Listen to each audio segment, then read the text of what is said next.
கர்த்தருக்கு ஸ்தோத்திரம். ஜெருசலேமில் 3ஆம் தேவாலயம் கட்டுவதற்கு முன்பாக பலி செலுத்த வேண்டிய சிவப்பு கிடாரியை பலி செலுத்தி விட்டார்களா இல்லையா என்று எல்லோருக்குமே சந்தேகமாக இருந்தது. கடந்த ஜூலை மாதம் இஸ்ரேலின் சமாரியா பகுதியில் உள்ள ஷீலோ என்ற இடத்தில் சிவப்பு கிடாரியை எப்படி பலி செலுத்துவது என்று ஒரு ஒத்திகை நிகழ்ச்சியை நடத்தி பார்த்ததாகவும் அதற்கு தகுதி நீக்கம் செய்யப்பட்ட ஒரு சிவப்பு கிடாரியை பயன்படுத்தியதாகவும் ஒரு 5 செகண்ட் வீடியோவை ஜெருசலேமின் தேவாலய நிர்வாகத்தினர் வெளியிட்டிருந்தனர். அது உண்மையாக செலுத்தப்பட்ட சிவப்பு கிடாரி பலி அல்ல என்றும் அது ஆசாரியர்களுக்கும் லேவியர்களுக்கும் பயிற்சி கொடுப்பதற்காக அப்படி ஒத்திகை பார்க்கப்பட்டது என்றும் அவர்கள் கூறினார்கள். ஆனால் அப்போதே அநேகர் அதை ஒத்திகை நிகழ்ச்சி என நம்பவே இல்லை. உண்மையிலேயே சிவப்பு கிடாரி பலி செலுத்தப்பட்டு விட்டது என்றே பெரும்பாலோர் நம்பினார்கள். இப்போது அது உண்மைதான் என்பதும் யூதர்கள் செய்தது ஒத்திகை நிகழ்ச்சி அல்ல, அவர்கள் உண்மையிலேயே சிவப்பு கிடாரி பலியைத்தான் செலுத்தியிருக்கிறார்கள் என்பதும் நிரூபிக்கப்பட்டு விட்டது. தற்போது இந்த மாதம் ஆகஸ்ட் 6ஆம் தேதி பேரன் ஸ்டின்சன் என்பவர் தனது ஃபேஸ்புக் பேஜில் ஒரு போஸ்டை பதிவு செய்திருக்கிறார். இவர் யார் என்பதை முதலில் பார்த்து விடுவோம். யூதர் அபிமார்கள் 5 சிவப்பு கிடாரிகளை அமெரிக்காவின் டெக்சாஸ் மாநிலத்தில் உள்ள ஒரு பசு பண்ணையில் இருந்துதான் தேர்ந்தெடுத்து வாங்கி இஸ்ரேலுக்கு கொண்டு வந்தார்கள். அந்த 5 சிவப்பு கிடாரிகளை இந்த பேரன் ஸ்டின்சன் என்பவரிடம்தான் யூதர்கள் வாங்கினார்கள். இவர்தான் அந்த 5 சிவப்பு கிடாரிகளையும் இஸ்ரேலின் ஷீலோ என்ற இடத்தில் பராமரிக்கும் முக்கிய பொறுப்பில் இருந்தார். இவர் ஒரு கிறிஸ்தவர், ஆனால் யூதர் அபிமார்களோடு நெருங்கிய தொடர்பில் இருப்பவர்.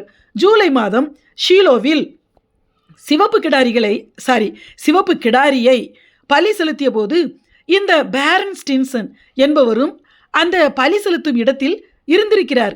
இவரையும் அனுமதித்திருக்கிறார்கள். அந்த சிவப்பு கிடாரியை அந்த 5 சிவப்பு கிடாரிகளையும் தினமும் இவர் பராமரித்து வந்ததால் அவைகள் தகுதி உள்ளவைகளா இல்லையா என்பதை நன்றாக அறிந்திருந்தார். இப்போது இவர் ஆகஸ்ட் 6ஆம் தேதி வெளியிட்டிருக்கிற தகவல் எல்லோரையுமே அதிர்ச்சிக்கு உள்ளாக்கி இருக்கிறது. அந்த தகவலை இவர் மூலமாக உலகத்திற்கு தெரிவிக்கும்படி யூதர் அபிமார்கள் இவரிடம் கூறியிருக்கலாம் என சொல்லப்படுகிறது. இவர் சொல்லியிருப்பது என்னவென்றால், ஜூலை மாதம் யூதர்கள் பலியிட்ட சிவப்பு கிடாரி பலி என்பது வெறும் ஒத்திகை நிகழ்ச்சி அல்ல. நானும் பலி செலுத்துகிற இடத்தில் இருந்தேன், என் கண்களால் நேரடியாக பார்த்தேன். அங்கே பலி செலுத்தப்பட்ட சிவப்பு கிடாரி என்பது தகுதி நீக்கம் செய்யப்பட்ட கிடாரி அல்ல. பரிசுத்த வேதாகமத்தில் சொல்லப்பட்டிருக்கிறபடி எல்லா முழு தகுதியும் உள்ள சிவப்பு கிடாரியைத்தான் பலி செலுத்தினார்கள். நன்கு முறைப்படி பயிற்சி பெற்றிருந்த, அதற்கென்று தேர்ந்து நியமிக்கப்பட்டிருந்த ஆசாரியன் தான் முறைப்படி அதை பலி செலுத்தினார். அந்த சிவப்பு கிடாரி முழுவதும் எரிக்கப்பட்ட பிறகு அதன் சாம்பலை சேகரித்து வைத்தார்கள். அது முழுவதும் உண்மையான பலிதான் என்று கூறியிருக்கிறார். அது மாத்திரமல்ல, ஆர்த்தரியா ஆரல் என்பவர்தான் அந்த சிவப்பு கிடாரியை பலி செலுத்தியவர் என்றும் கூறியிருக்கிறார். இவர் யார் தெரியுமா? அதாவது அந்த ஆர்த்தரியா ஆரல் என்பவர் யார் என்றால், அந்த 5 சிவப்பு கிடாரிகளையும் தினமும் கண்காணித்து பராமரித்து அவற்றை தினமும் தகுதி உள்ளவைகளாக இருக்கின்றனவா என அவற்றை பரிசோதிக்கும் ரபிமார்களுக்கு தலைமை ரபியாக, அதாவது ஒரு மேலாளரை போல இருப்பவர் இவர். இப்போது அதாவது அந்த ஆர்த்தரியா ஆரல் என்ற ரபி இவர் இப்போது சில நாட்களுக்கு முன்பு என்ன கூறியிருக்கிறார் என்பதையும் பார்ப்போம். யூதர்கள் வருஷந்தோறும் ஒரு குறிப்பிட்ட நாளில் தங்கள் தேவாலயத்துக்காக புலம்பி அழும் நாளை நியமித்து அந்த நாளை டிஷா என்று அழைக்கிறார்கள். அந்த நாளில் தேவாலயம் இருந்த டெம்பிள் மவுண்ட் பகுதியில் யூதர்கள் தங்கள் தேவாலயத்திற்காக, அதாவது தங்களுடைய சொந்த தேவாலயத்திற்காக கூட்டமாக எல்லோரும் மிகவும் புரண்டு கதறி புலம்பி அழுவார்கள். காரணம், சாலமோன் கட்டிய 1ஆம் தேவாலயத்தை பாபிலோன் ராஜாவாகிய நேபுகாத் நேச்சார் என்பவன் இடித்து அதை எரித்து போட்டு யூதர்களை பாபிலோனுக்கு சிறைகளாக பிடித்து சென்றதை நினைத்தும், பிறகு செருபாபேல் எஸ்ரா நெகேமியா காலத்தில் மறுபடியும் கட்டப்பட்ட 2ஆம் தேவாலயத்தை கிபி 70ஆம் ஆண்டில் ரோம மன்னன் நீரோ என்பவனால் அனுப்பப்பட்ட தீத்துராயன் படையினராகிய ரோமர்கள் 2ஆம் தேவாலயத்தை இடித்து எரித்து அழித்து விட்டதையும், அதன் பிறகு கிட்டத்தட்ட 2000 வருஷங்களாக யூதர்கள் உலகம் முழுவதும் சிதறடிக்கப்பட்டதையும் நினைத்து பிறகு 1948 மறுபடியும் தங்கள் சொந்த நாட்டிற்கு திரும்பிய பிறகும் இன்று வரை தங்களுடைய தேவாலயம் தங்களுக்கு இல்லாததை குறித்தும் வருஷந்தோறும் டிஷா என்னப்படுகிற நாளில் பெரும் புலம்பலாக ஜெருசலேமில் அழுவார்கள். அந்த நாள், அந்த சம்பவம் இப்போது சில நாட்களுக்கு முன்புதான் வந்தது.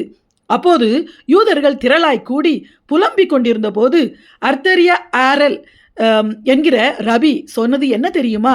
இந்த வருஷம் 2025 தான் யூதர்கள் தங்கள் தேவாலயத்தை நினைத்து புலம்புகிற கடைசி புலம்பலின் நாளாக வருஷமாக இருக்கும். 2026 இந்த நாளில் யூதர்கள் தங்களுடைய சொந்த தேவாலயத்தில் இருப்பார்கள், புலம்ப மாட்டார்கள். அதற்குள் 3ஆம் தேவாலயம் கட்டப்பட்டுவிடும் என்று பகிரங்கமாகவே கூறியிருக்கிறார்.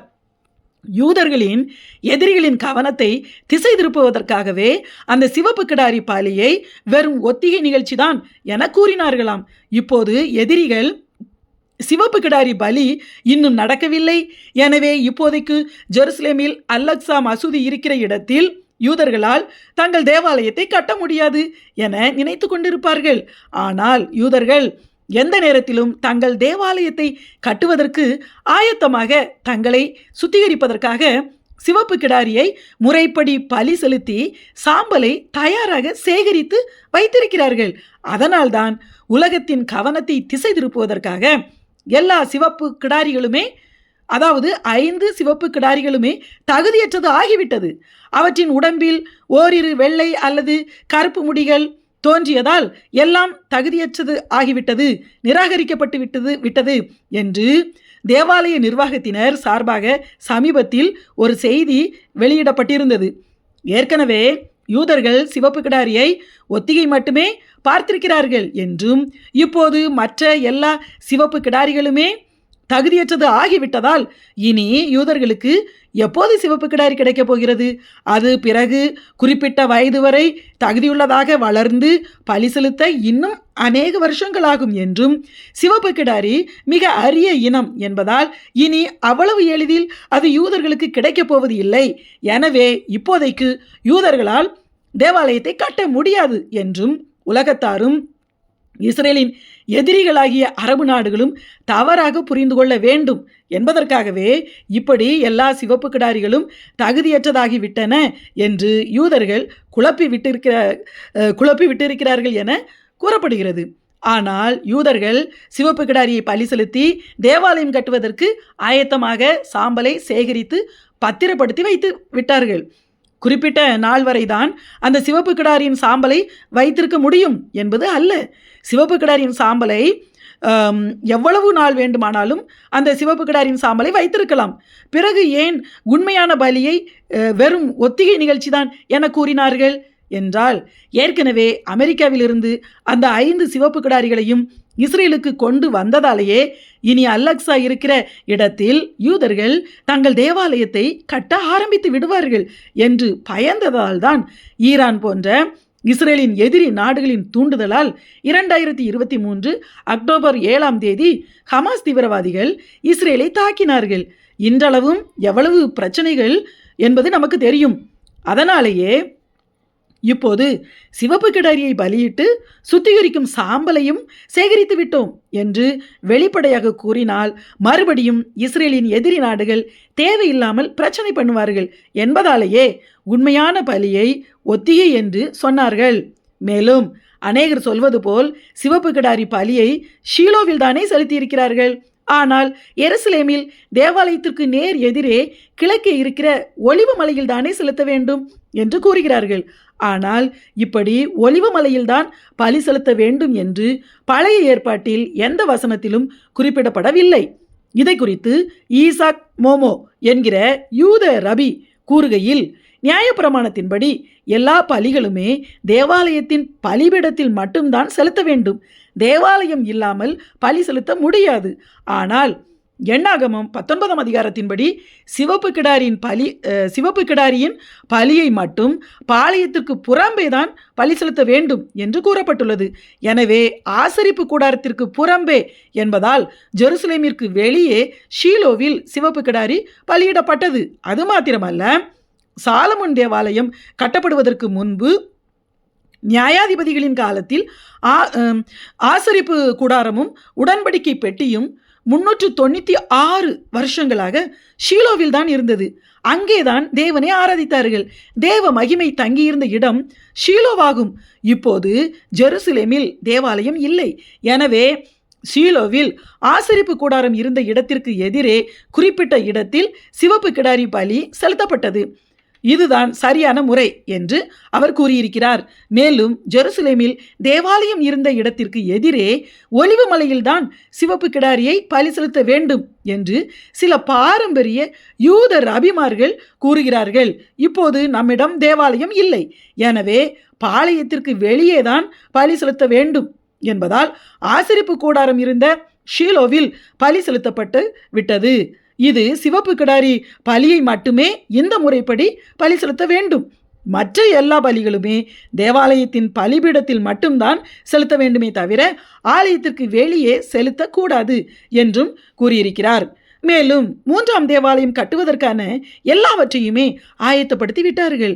தேவாலயம் கட்டுவதற்கு வேதத்தில் சொல்லியிருக்கிறபடியான கற்களை கூட தயாராக வைத்திருக்கிறார்கள். இப்போது மிக முக்கியமான சிவப்பு கிடாரியின் சாம்பலும் கிடைத்துவிட்டது.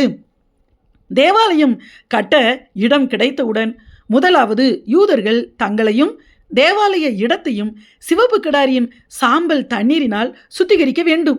அதன் பிறகே ஆலயத்தை கட்ட ஆரம்பிக்க வேண்டும்.